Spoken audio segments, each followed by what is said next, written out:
Hi everyone, स्वागत है एक नई वीडियो में। जैसा कि आप सबको पता है, हम लगातार यूपीएससी के इंटरव्यू कवर कर रहे हैं। सर अभी इंटरव्यू देकर आए हैं, इनसे पूछेंगे इंटरव्यू का एक्सपीरियंस कैसा रहा। अगर आप सिविल सर्विस की प्रिपरेशन कर रहे हैं तो इस चैनल से जुड़ सकते हैं। तो सर बहुत बहुत स्वागत है आपका हमारे यूट्यूब चैनल पर, एंड बहुत बहुत बताइए आपको इंटरव्यू में Thank you. तो थोड़ा अपने बारे में बताइए। So, I'm Ayushu. I'm from Ghaziabad only, and I've done my BTech in Electronics and Communication. Okay sir, sir ये आपका अटेम्प्ट कौन सा था और ये इंटरव्यू कौन सा आपका ऑप्शनल क्या? ये मेरा थर्ड अटेम्प्ट था और सेकंड इंटरव्यू था, और Second. मेरा ऑप्शनल सोशियोलॉजी। सोशलॉजी। सर बात करें इंटरव्यू की, तो इंटरव्यू के जो आप गेट से अंदर गए, क्या प्रोसेस रहा गेट से इंटरव्यू हो सकता है? So, गेट से अंदर गए, फिर जो मेन रूम होता है वहाँ पे सबको बिठा दिया, डॉक्यूमेंट वेरिफिकेशन था और बारी बारी पे सबको बिठा दिया। बात करें आपसे किस क्वेश्चन की शुरुआत की गई, आपसे किस क्वेश्चन को पहले पूछा गया? सो मेरा तो टैब बेस्ड ही पूरा इंटरव्यू मोस्टली गया हुआ है। तो अलग अलग जैसे इंजीनियरिंग का पूछा, फिर मेरी हॉबीज़ थी, हॉबीज़ का पूछा, और सोशियोलॉजी की थोड़ा पूछ लिया। ऐसे ही इससे पूरा टैब बेस्ड ही था। अच्छा, टैब बेस किस टाइप के क्वेश्चन आपसे पूछे गए, थोड़ा बताएं। जैसे एक मार्केटिंग मेरे उसमें लिखा हुआ था, तो एक बोर्ड मेंबर ने पूछा कि मार्केटिंग से हमारे में क्या गलत चीज़ें हो रही है, कुछ उस पर लाइट मारी है, कुछ हमारे प्रोसेसेस है। ऐसे ही क्वेश्चंस पूछे गए।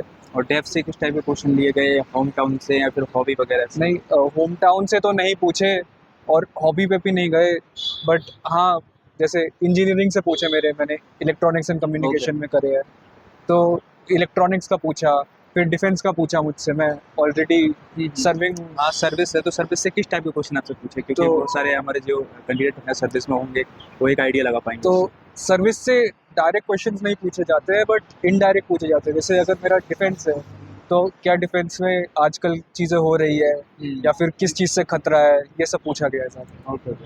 और कोई क्वेश्चन आप रिकॉल कर पा रहे हैं, जो कोई सिचुएशन बेस्ड क्वेश्चन आपको दिया हो? नहीं, सिचुएशन बेस्ड कोई क्वेश्चन नहीं पूछा था। एमएसएमईज पे पूछा था कि पहले लिबरलाइजेशन से पहले जो एमएसएमईज के रिजर्व थे सेक्टर, वो बाद में क्यों नहीं है, क्यों हटाया, क्या इम्पैक्ट हुआ, ऐसे क्वेश्चंस पूछे। ओके सर, बात करें आपकी जो प्रीलिम्स की स्ट्रेटजी, तो प्रीलिम्स की स्ट्रेटजी के लिए क्या रिसोर्स आपने अपने? सो प्रीलिम्स की तो है कि जो सब लोग जो पढ़ते हैं बुक्स वही पढ़नी चाहिए। जैसे पॉलिटी के लिए लक्ष्मीकांत हो गई, हिस्ट्री के लिए स्पेक्ट्रम हो गई, यही सब बुक्स। और कोशिश करनी चाहिए कि PYQs को आप ज़्यादा सॉल्व करें। लाइक मॉक जो इंस्टीट्यूट्स बनाते हैं, वो those are very different from the real prelims exam. So आपका aim at least in the last 1 month should be कि आप मॉक्स ना दें और PYQs पे फोकस रखें। और PYQs पे भी ऐसे नहीं देखें कि सही आंसर क्या है, बट जो ऑप्शंस जो गलत है उनके बारे में भी थोड़ा पढ़े, क्योंकि बहुत बार ऐसा होता है कि जो गलत ऑप्शंस है उनके ऊपर बेस्ड आगे थोड़े साल बाद वो क्वेश्चन आ जाते हैं। कह सकते हैं PYQ देखे जाए तो PYQ उस फॉर्मेट में रिपीट होते हैं, चाहे वो क्वेश्चन वो सेम ना रहो, लेकिन फॉर्मेट वही हाँ। सेम रहता है। जो बेसिक थीम्स होती है वो रिपीट होती रहती है बार बार। जैसे फंडामेंटल ड्यूटीज़ हो गई, फिर DPSPs हो गई, इनके बारे में ऑलमोस्ट सबको पता होता है कि हाँ, हर साल एक क्वेश्चन इनमें से आ ही जाएगा। Okay. तो जो मेन आप देखिए PYQs, और देखिए कि बार बार किस तरह के क्वेश्चंस पूछे जा रहे हैं, और उन्हीं के बेसिस पे फिर आपको बुक्स पढ़नी चाहिए। बेसिकली कोई भी बुक डायरेक्ट ना पढ़े, पहले PYQ देखे उसके, फिर वो बुक पढ़े। तो सर आजकल हम देखते हैं कि प्रीलिम्स में करंट अफेयर का वेटेज काफ़ी ज़्यादा रहता है, तो करंट अफेयर का रिसोर्स कहाँ से लें? क्या आप मैगजीन पढ़ें, न्यूज़पेपर पढ़ें, आपने क्या किया? लाइक मैगजीन तो, न्यूज़पेपर तो हर रोज़ पढ़ना है, वो हर स्टेज में पढ़ना है, और हर रोज़ न्यूज़पेपर पढ़ना है। ज़्यादा नहीं, but 40-45 minutes up to 1 hour तो पढ़ ही सकते हैं सर। और उसके अलावा करंट अफेयर मैगजीन सारे कोचिंग इंस्टीट्यूट की ऑलमोस्ट सेम ही होती है, क्योंकि सब एक जगह से ही कॉपी करेंगे सेम चीज़ से। तो ऐसा कुछ ज़रूरी नहीं है कि इसी कोचिंग की आपको फॉलो करनी, कोई भी कर सकते हैं। जैसे मंथली मैगजीन्स मैंने पढ़ी थी, और फिर एंड में PT 365 आता है पूरे साल का, वो एक बार देख ली। बहुत सारे स्टूडेंट जो है बिगनर हैं, अभी शुरुआती कर रहे हैं, और वो न्यूज़पेपर पढ़ते हैं तो सारा टाइम उनका उसमें वेस्ट हो जाता है। तो न्यूज़पेपर के किस किस पॉइंटों को ज़्यादा हाईलाइट करके पढ़ना चाहिए और क्या पढ़ना चाहिए? देखिए, शुरू में तो हमारा भी 2-2 घंटे लगते थे न्यूज़पेपर पढ़ने में, वो सबको लगेंगे जब आप शुरू कर रहे हैं प्रिपरेशन। बट अगर आप सिलेबस बार बार पढ़ेंगे, फिर आप स्टैटिक पढ़ते रहोगे, तो आपको धीरे धीरे खुद ही आइडिया हो जाएगा कि न्यूज़पेपर में क्या चीज़ नहीं पढ़नी है, क्या पढ़नी है। जैसे पॉलिटिकल न्यूज़ मत पढ़ो, वो नहीं पूछेंगे। तो ऐसे ऐसे आपको खुद ही आइडिया हो जाएगा, बस it take some time, patient रहना चाहिए। जब बात करें आज सीसेट आप देख रहे हैं बहुत ज़्यादा क्रिटिकल होता जा रहा है, मतलब कि आप बोल सकते हैं टेक्निकल लाइन में ज़्यादा सीसेट जा रहा है, तो CSET के लिए क्या रिसोर्स होने चाहिए?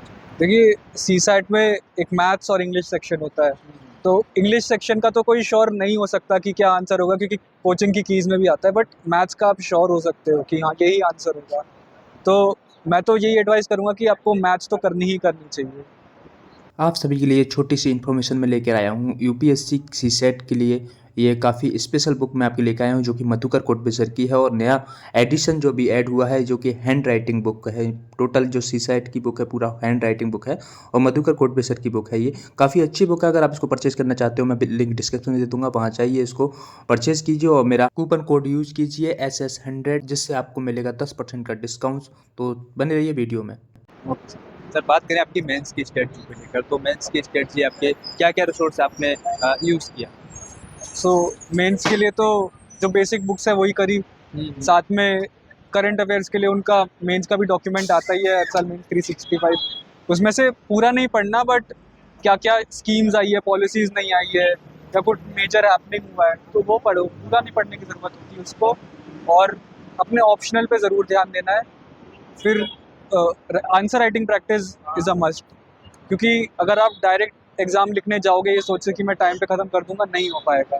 3 घंटे लगातार लिखना, मतलब कुछ लोग हो सकते हैं कर ले बट सब नहीं कर पाते, इसलिए प्रैक्टिस तो आंसर राइटिंग ही करनी चाहिए। अच्छा, आंसर राइटिंग की प्रैक्टिस कब से कर देनी चाहिए? आइडियली तो आप जब प्रिपरेशन में आए हो, जब शुरू किया है तो उसके 1 डेढ़ 2 महीने बाद तो आपको शुरू कर देनी चाहिए। ज़्यादा नहीं करनी, हर रोज़ एक आंसर लिख लो, हफ्ते में 3-4 आंसर लिख लो शुरू में तो। फिर प्रीलिम्स के बाद आपको हाफ लेंथ टेस्ट और फुल लेंथ टेस्ट लिखने की कोशिश करनी चाहिए कि हफ्ते में एक टेस्ट दे दिया, ऐसे करके हो जाएगा। ओके, जैसा आपने बताया कि आपका ऑप्शनल सोशियोलॉजी रहा, तो सोशियोलॉजी के लिए क्या प्रोसेस, क्या रिसोर्स आपने यूज़ किया? तो सोशियोलॉजी के लिए हरलाम्बोस की ब्लू बुक होती है और पेपर 2 के लिए नितिन सांगवान। आपने कहीं और रिसोर्स जो वैल्यू एडिशन की वो कहीं और से, टेलीग्राम, यूट्यूब वगैरह कहीं और से अपने? हाँ, आप बेसिकली अपना जो मेन बुक है, जो मेन मटेरियल है उसको रखिए, और टेलीग्राम से किसी भी टॉपर्स के नोट्स ले लीजिए, वैल्यू एडिशन के लिए उतना काफ़ी है। अच्छा, सब चीज़ नहीं पढ़नी है, बट हाँ जैसे 1-2 थिंकर्स ऐड कर लिए उनके नोट्स से, करंट एग्जाम्पल्स ऐड कर लिए, इससे हो जाएगा। अच्छा, वैल्यू एडिशन कितनी इंपॉर्टेंट है? अगर हम एडवांस बुक पढ़ रहे हैं साथ में वैल्यू एडिशन भी कर रहे हैं तो कितना इंपॉर्टेंट है? देखिए एडवांस मतलब वैल्यू एडिशन से पहले आपका मेन एम होना चाहिए कि हाँ मुझे अपनी बेसिक बुक खत्म करनी है, कि Foundation उसके clear। बिना नहीं होगा। वैल्यू एडिशन अगर आपके पास टाइम है तो करिए, बाकी ऐसा कुछ नहीं है। जैसे कुछ लोग वैल्यू एडिशन नहीं करते हैं बट फिर भी उनके काफ़ी अच्छे मार्क्स आते हैं, और Right। कुछ लोग बहुत वैल्यू एडिशन करते हैं फिर भी नहीं स्कोर कर पाते। तो आप अपनी फाउंडेशन स्ट्रॉन्ग रखिए और आंसर राइटिंग प्रैक्टिस करिए। अच्छा, फाउंडेशन के लिए कह सकते हैं कि एनसीईआरटी का पढ़ना जरूरी है? एनसीईआरटी, हाँ, एक बेस बनाने के लिए एनसीईआरटी बहुत ज़रूरी है। तो मैंने भी सब कुछ करने से पहले एनसीईआरटी पढ़ी थी। मतलब ऐसा नहीं है कि उसमें से डायरेक्टली कुछ पूछेंगे, बट ABCD जैसा है कि सेंटेंसेस पढ़ने से पहले आपको ABCD पता होनी चाहिए, वही एनसीईआरटी ABCD। अच्छा, तो एनसीईआरटी आपने किस स्टैंडर्ड से पढ़ी? मैंने तो, मेरे पास टाइम था तो 6 to 12 की मैंने एनसीईआरटीज़ पढ़ी थी, बट अगर टाइम कम है तो 9 to 12 की भी मोर देन इनफ है। और सारी एनसीईआरटीज़ नहीं पढ़नी, जैसे हिस्ट्री, ज्योग्राफी, जो मेन सब्जेक्ट्स हैं इनकी एनसीईआरटी पढ़ लीजिए, साइंस की पढ़ने की ज़रूरत नहीं है। तो ऐसे ही। ओके, आपने लास्ट टाइम इंटरव्यू दिया था, अभी दिया है, लास्ट के मुकाबले अब आज का इंटरव्यू कैसा रहा? अब ये तो कुछ कमेंट नहीं कर सकते, मार्क्स का किसी को श्योरिटी नहीं होती, बट मैंने तो अपना बेस्ट दिया, अब देखते हैं क्या होगा। ओके, जो 2024 में जो एस्पिरेंट प्रीलिम्स में इंक्लूड हो रहे हैं उनके लिए आपका क्या मैसेज है? कि यूपीएससी एक 100 मीटर रेस नहीं है, इट्स अ मैराथन, और आपको पेशेंस लेवल बहुत हाई रखना है। और ऐसा मत सोचिए कि मुझे 12-12 घंटे पढ़ना होगा, हर रोज़ उसी से होगा। अगर कम भी पढ़ रहे हैं बट इफेक्टिवली क्वालिटी वाइज पढ़ रहे हैं और स्मार्ट स्टडी कर रहे हैं तो हो जाएगा। Okay sir, thank you so much. I hope आपका फाइनल नाम आए और